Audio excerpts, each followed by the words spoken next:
무리 중에 한 사람이 이르되 선생님 내 형을 명하여 유산을 나와 나누게 하소서 하니 이르시되 이 사람아 누가 나를 너희의 재판장이나 물건 나누는 자로 세웠느냐 하시고 그들에게 이르시되 삶과 모든 탐심을 물리치라 사람의 생명이 그 소유에 넉넉한 데 있지 아니하니라 하시고 또 비유로 그들에게 말하여 이르시되 한 부자가 그 밭에 소출이 풍성하매 심중에 생각하여 이르되 내가 곡식 쌓아둘 곳이 없으니 어찌할까 하고 또 이르되 내가 이렇게 하리라 내 곡간을 헐고 더 크게 짓고 내 모든 곡식과 물건을 거기 쌓아두리라 또 내가 내 영혼에게 이르되 영혼아 여러 해 쓸 물건을 많이 쌓아두었으니 평안히 쉬고 먹고 마시고 즐거워하자 하리라 하되 하나님은 이르시되 어리석은 자여 오늘 밤에 내 영혼을 도로 찾으리니 그러면 내 준비한 것이 누구의 것이 되겠느냐 하셨으니 자기를 위하여 재물을 쌓아두고 하나님께 대하여 부요하지 못한 자가 이와 같으니라. 우리는 제자도를 함께 나누고 있습니다. 갈릴리 사역으로 많은 무리 중에서 예수님이 하나님의 아들이심을 믿는 제자들이 구별되었습니다. 그들은 구원받은 것이죠. 하지만 예수님은 그들을 데리고 예루살렘으로 가는 길 제자도를 걸으십니다. 제자도는 예수님께서 그들을 제자답게 만들어 가시는 과정, 예수님 자신처럼 만들어 가시는 과정이었습니다. 구원받은 성도는 이와 같이 제자도를 걸어야 합니다. 그렇다면 그 제자도의 핵심은 무엇인가? 지난 설교에서 우리는 그것을 하나님 아버지와의 인격적인 관계라고 정의하였습니다. 제자도는 하나님 아버지와의 인격적인 관계를 맺어가면서 시작되고 하나님 아버지와의 인격적인 관계가 깊어지는 것이 제자의 성장이며 하나님 아버지와의 인격적인 관계가 마침내 예수님처럼 되는 것이 제자도의 목표인 것이죠. 그리고 그 인격적인 관계에서 가장 중요한 것이 바로 소통, 즉 기도였습니다. 그래서 거칠게 말하자면 말씀 읽기는 기도하기 위해 존재합니다. 찬양은 기도하기 위해 존재합니다. 봉사와 섬김과 그리고 삶의 모든 사건 또한 기도하기 위해 허락된 것입니다. 왜냐하면 성도의 삶에서 가장 중요한 것이 하나님 아버지와의 인격적인 관계인데 기도가 아니고서는 그 관계가 깊어질 수 없기 때문입니다. 그래서 지난주에 우리는 기도하지 않으면 제자의 삶도 없다는 것을 함께 나누었습니다. 그렇다면 오늘 제자들에게는 무엇을 가르쳐 주실까요? 오늘 본문을 읽으면 재물에 관련된 내용인 것 같습니다. 진짜 그러한지 살펴보도록 하겠습니다. 누가복음 12장 1절에는 무리 수만 명이 모여서 서로 밟힐 만큼이나 되었다고 합니다. 예수님께서는 그들에게 말씀을 전하십니다. 그런데 그 무리 중에서 한 사람이 나와 예수님께 요청합니다. 누가복음 12장 13절 말씀입니다. 무리 중에 한 사람이 이르되 선생님 내 형을 명하여 유산을 나와 나누게 하소서 하니 이 사람은 예수님을 선생님이라 부르며 자신의 형에게 명령하여 유산을 자신과 나누게 해달라고 요구합니다. 아마도 아버지 사후에 형이 동생과 합의 없이 유산을 더 많이 가지고 간 것 같습니다. 하지만 좀 갑작스럽고 무례하지요. 아무리 억울하다 해도 재판정으로 가야 할 일을 예수님께 가져오다니요. 하지만 이 사람이 예수님께 유산 분배를 요청한 것은 그럴 만한 이유가 있었습니다. 당시 유대인들은 율법의 기준으로 부모의 유산을 나누었습니다. 신명기 21장과 민수기 27장 그리고 36장에 기록된 내용이 기준이 되었습니다. 하지만 실제로 상속을 진행하는 것은 그리 간단하지 않았습니다. 왜냐하면 성경에 기록된 것은 원칙이고 특정한 사례에 어떻게 적용해야 할지는 나와 있지 않았기 때문이죠. 그래서 유산 분배는 그 성경 말씀을 어떻게 해석해야 할지에 달려 있었습니다. 그래서 법관이 아니라 종교 지도자가 유산 분배를 담당했습니다. 말씀을 해석하는 권위가 있는 서기관들이 이 문제를 다루었던 것이죠. 그러니 오늘 이 사람이 충분히 예수님께 요청할 수 있는 것입니다. 말씀을 해석할 능력과 권위, 그리고 어쩌면 올바른 결정을 내릴 신뢰성과 지혜 모두 예수님께서 가지고 계셨기 때문입니다. 어쩌면 이 문제에 대해서 가장 정의롭고 합리적인 결정을 내릴 수 있는 분은 예수님밖에는 없는 것이죠.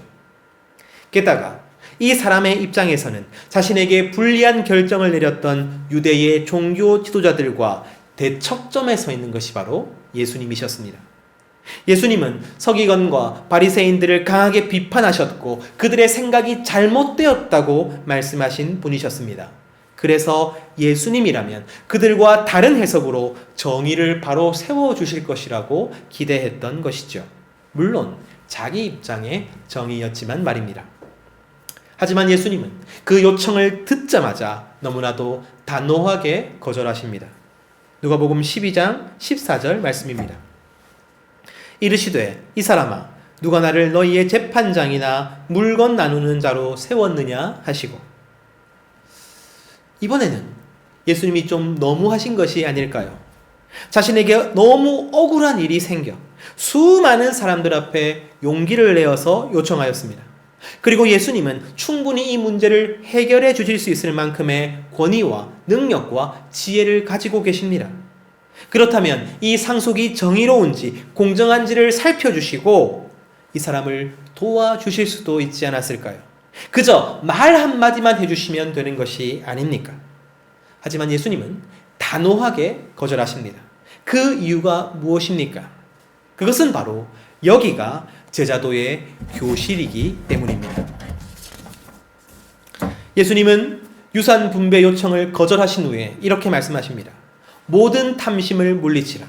사람의 생명이 그 소유에 넉넉한데 있지 않다. 결국 이 사람이 예수님께 한 요청에는 탐심이 숨어 있는 것입니다. 그리고 모든 사람의 마음속에는 이러한 탐심이 숨어 있는 것입니다. 그래서 예수님께 요청하는 것, 예수님께 간구하는 것도 탐심에 의해서일 수 있음을 말씀하시는 것입니다. 자기 소유를 위한 창고를 짓고 더 많이 끌어모았던 부자에게 오늘 너의 영혼을 도로 찾는다면 그 모든 소유가 누구에게 유익이냐고 말씀하시죠. 많은 소유는 우리의 영혼과는 상관없습니다. 오히려 우리는 영혼을 위해서 탐심을 경계해야 하는 것입니다. 그런데 이상한 것은 한번 말씀하시고 예화까지 말씀하셨으면 충분한 것 같은데 계속해서 말씀하십니다. 16절에 보시면 또라고 나와 있죠. 예수님께서 이 주제에 대해서 한 번 더 강조하고 계시는 것입니다. 22절에 또라고 합니다. 25절에도 또라고 다시 강조하십니다. 예수님은 계속해서 이 주제를 이어서 말씀하시며 34절까지 강조하십니다. 그 핵심은 누가복음 12장 29절에서 30절까지의 말씀입니다. 너희는 무엇을 먹을까 무엇을 마실까 하여 구하지 말며 근심하지도 말라. 이 모든 것은 세상 백성들이 구하는 것이라. 너희 아버지께서는 이런 것이 너희에게 있어야 할 것을 아시느니라.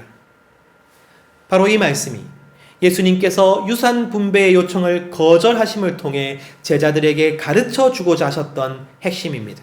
우리가 잘 아는 말씀이죠. 하지만 지난주 설교를 기억해보면 서로 모순이 되는 것 같습니다. 저번 주 우리가 기도에 대해서 나눌 때 예수님께서 하신 말씀이 무엇입니까? 구하라. 그러면 너희에게 주실 것이다. 찾으라. 그러면 너희가 찾을 것이다. 아버지가 자식에게 좋은 것을 주지 않겠느냐? 그러니 너희는 기도하고 간구해라. 이렇게 말씀하셨죠. 그런데 오늘은 무엇을 먹을까? 무엇을 마실까? 구하지 말라고 말씀하십니다. 이 모든 것은 세상 사람들이 구하는 것이라고 하십니다. 그러니 우리는 이 두 말씀 가운데 예수님께서 전하고자 하시는 진짜 의미를 찾아야 하는 것입니다. 저는 지난주 설교에서 구하면 다 받는다는 내용이거나 강청하면 반드시 들으신다는 의미가 아니라고 말씀드렸습니다. 지난주 본문의 내용은 우리에게 귀를 기울이시는 좋으신 아버지 하나님이 계시다는 의미였고 그 하나님 아버지와의 인격적인 관계가 가장 중요하다는 의미였습니다. 사랑하는 성도 여러분, 무엇보다도 중요한 것은 하나님 아버지와의 인격적인 관계입니다. 제자의 길에서 우리가 절대로 잊지 말아야 하는 것은 하나님 아버지와의 인격적인 관계입니다.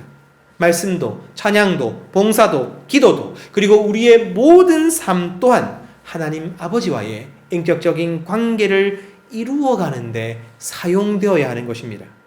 그리고 오늘 예수님은 그 인격적인 관계에 대해서 설명해 주십니다. 사랑하는 하나님 아버지와의 인격적인 관계를 맺은 한 사람은 어떤 특징을 가집니까? 그는 믿음을 가집니다. 여기서 말하는 믿음은 우리가 구원받는 믿음을 말하는 것이 아닙니다.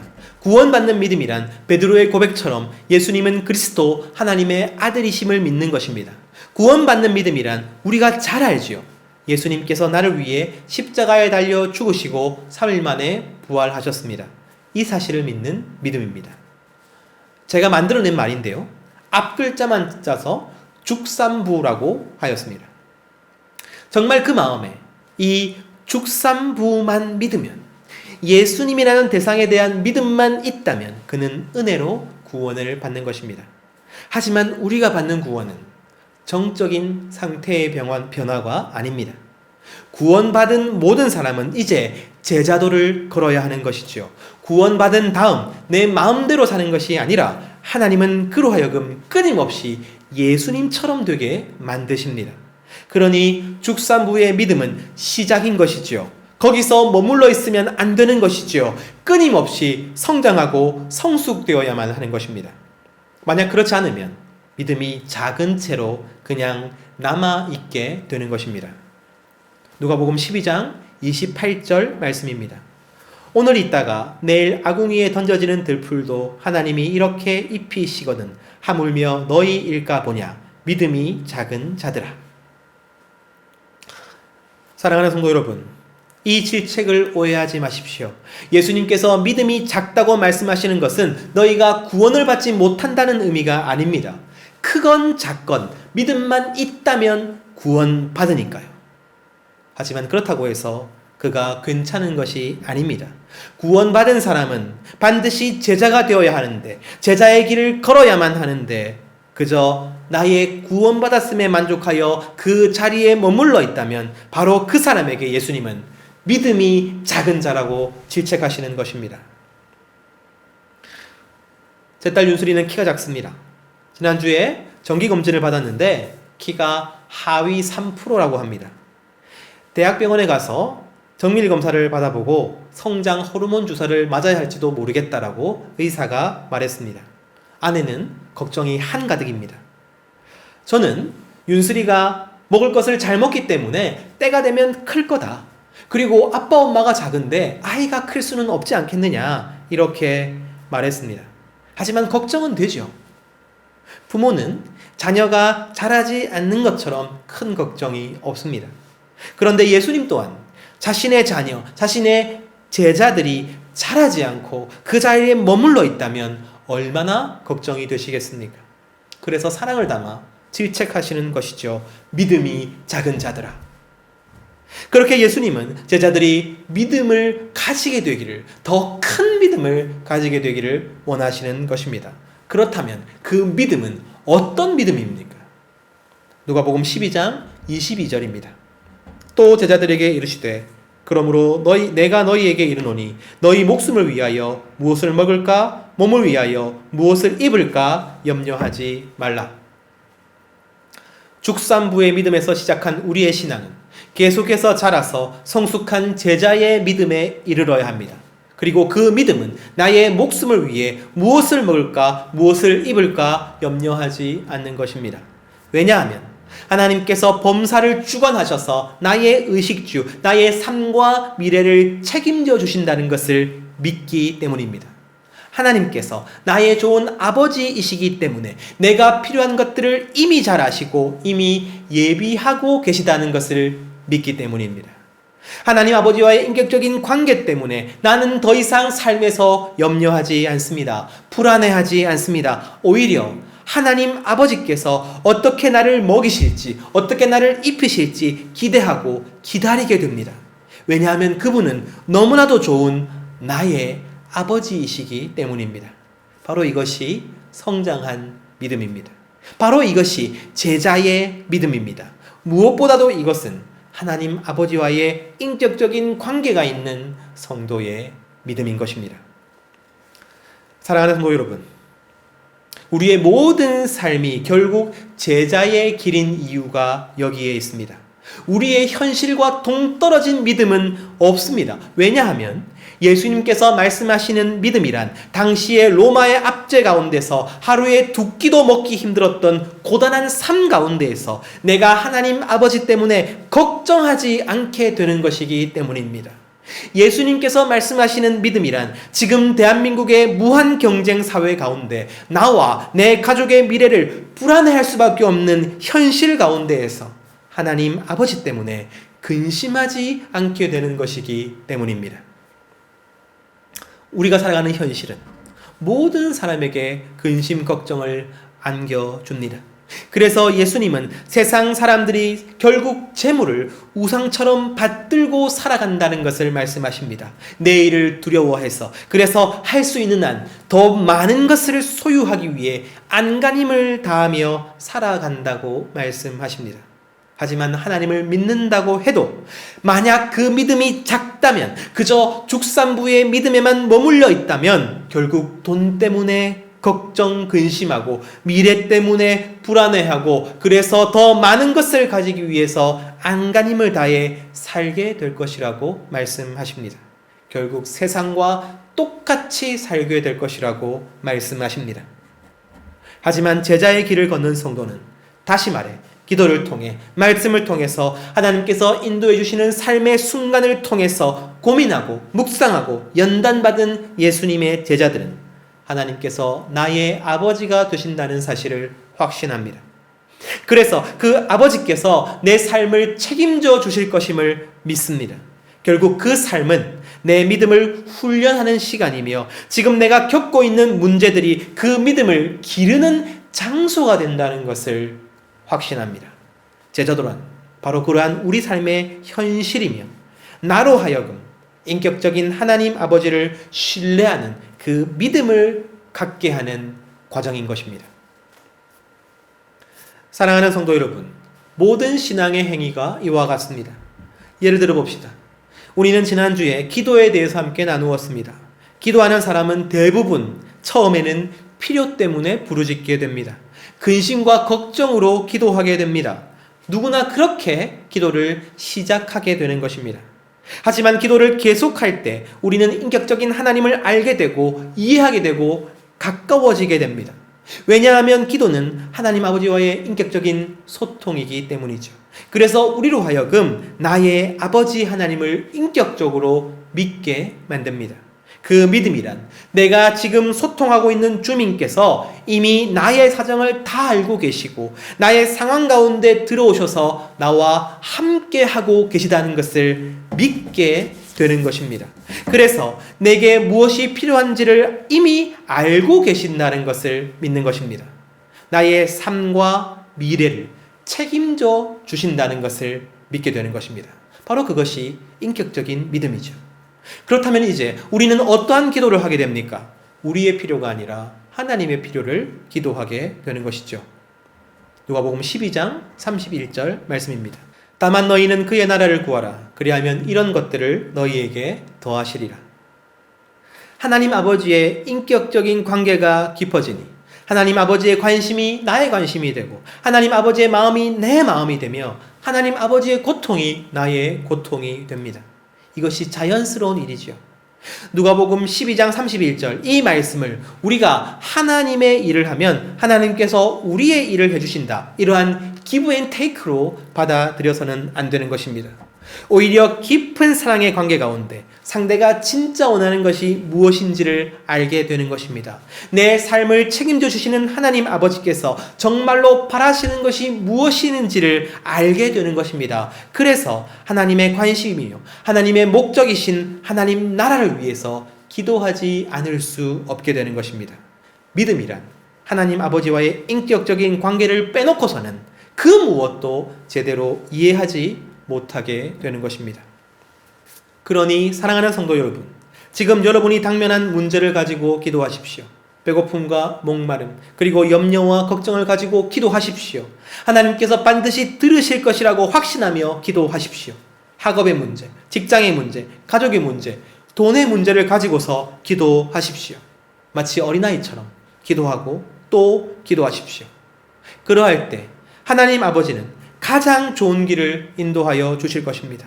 때로는 응답하시며 때로는 기다리게 하시면서 그 모든 순간을 통해서 우리는 하나님 아버지를 인격적으로 조금씩 더 알게 될 것입니다.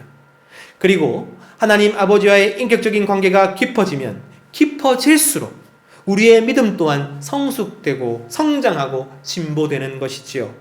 먼저 우선이 되어야 하는 것은 하나님 아버지와의 인격적인 관계입니다. 그리고 그 관계가 건강하고 애정이 넘치고 자라갈 때에 우리의 믿음이 함께 자라가는 것입니다. 마침내 그분이 나의 모든 것을 책임져 주실 것을 확실히 믿고 살아가게 되는 것이죠. 오늘 우리는 성찬을 함께 합니다. 성찬의 또 다른 의미는 먹고 마시는 모든 것을 주님께서 공급하여 주신다는 진리를 경험하게 하는 것입니다. 사랑하는 성도 여러분, 오늘 성찬의 빵은 영적인 의미만 있는 것이 아닙니다. 성찬의 빵은 실제로 우리의 배고픔을 하나님 아버지께서 책임져 주심을 의미합니다. 성찬의 포도주는 실제로 우리의 목마름을 하나님 아버지께서 책임져 주심을 의미합니다. 하나님께서는 우리를 먹이시고 입히십니다. 저 하늘의 새들도 저 땅의 백합화도 먹이시고 입히시는 하나님은 당신의 사랑하는 자녀들인 우리를 반드시 책임져 주실 것입니다. 바로 그 사실을 보고 듣고 냄새 맡고 맛보아 아는 것이 바로 성찬인 것이죠. 그러므로 사랑하는 성도 여러분, 우리의 사랑하는 아버지 하나님께 모든 것을 다 알릴 수 있기를 소원합니다. 모든 소원을 다 말씀드리고 그리하여 그 모든 소원이 믿음으로 조금씩 변화되는 것을 경험하기를 소원합니다. 염려하거나 걱정하지 않고 나의 모든 것을 책임져 주실 나의 좋은 아버지를 신뢰하며 살아가시는 모든 성도님들 되시기를 소원합니다. 주님께서 나를 먹이십니다. 주님께서 나를 입히십니다. 주님께서 나를 책임지십니다. 당신은 나의 가장 좋은 아버지이시기 때문입니다. 바로 그 고백을 하며 나아가는 우리의 삶이 되기를, 오늘의 성찬이 되기를 간절히 소망합니다.